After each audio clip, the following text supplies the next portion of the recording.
Respected personalities within the movement have reached out to me and the rest of the leadership, seeking a middle ground of unity, at least until the National Delegates Convention is called.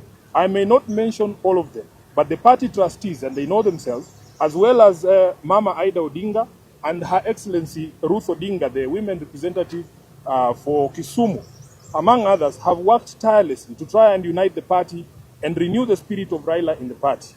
But it seems the rest of the leadership, answering to instructions from elsewhere, has been unable to embrace dialogue. I want to assure our members across the country that this is not about positions. It is about principle. It is about protecting the integrity of our party. It is about ensuring that ODM remains a democratic institution governed by rules and not by impulses. And whatever actions I take from here, obviously, after wide consultations, I will do so with my head held high, knowing full well that I have never once let down my leader, the Right Honorable Raila Odinga, or the members of this party who are its backbone. As I said in Busia, Raila did not raise cowards. He did not teach us to run away from hardship or challenges, but to confront them head on. Our party constitution places a responsibility on us to fight for ODM, and fight we shall. Through all lawful means, we shall fight for this great institution until the very end. We will challenge every illegality in the courts of law and in the court of public opinion. Surrender is not an option for us. I urge our members to remain calm, steadfast, and committed to the ideals that brought us together. ODM is bigger than any individual, and it must remain anchored in justice, transparency, and respect for its own constitution. Even as we confront the spectacle of stagnation against progress and liberal versus conservative clashes in our politics, we shouldn't fall for the allure of easy largesse and cheap promises made to the electorate for the sole purpose of perpetuating the age-old slavery visited on citizens of this nation by a regime lacking in legitimacy. I remain a loyal member and the duly elected Secretary General of the ODM party.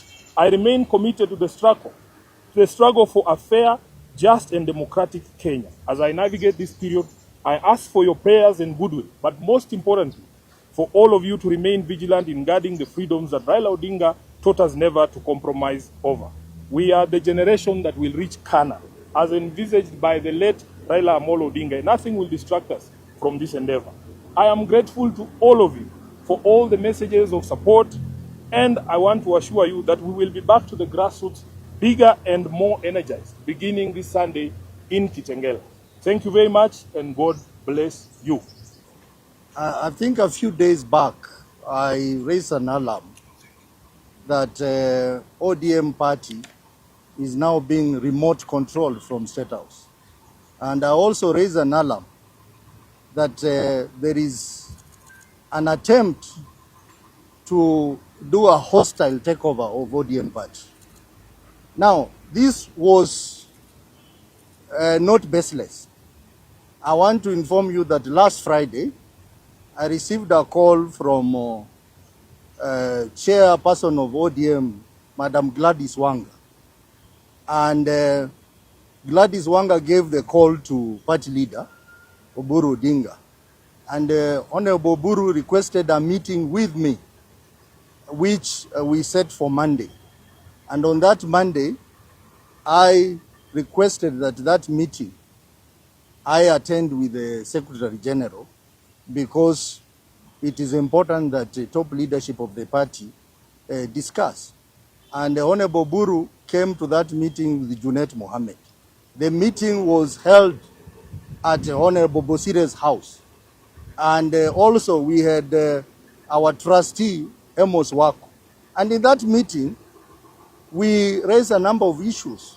One, which we agreed that the meeting of NEC that had been scheduled for Mombasa be delayed, be postponed until we get consensus in the party. We also agreed a team of trustees led by our elders, Honorable Amos Wako, Honorable Nyang'nyong, Honorable James Orengo, Honorable Bosire, and others, continue with the mediation process in the party.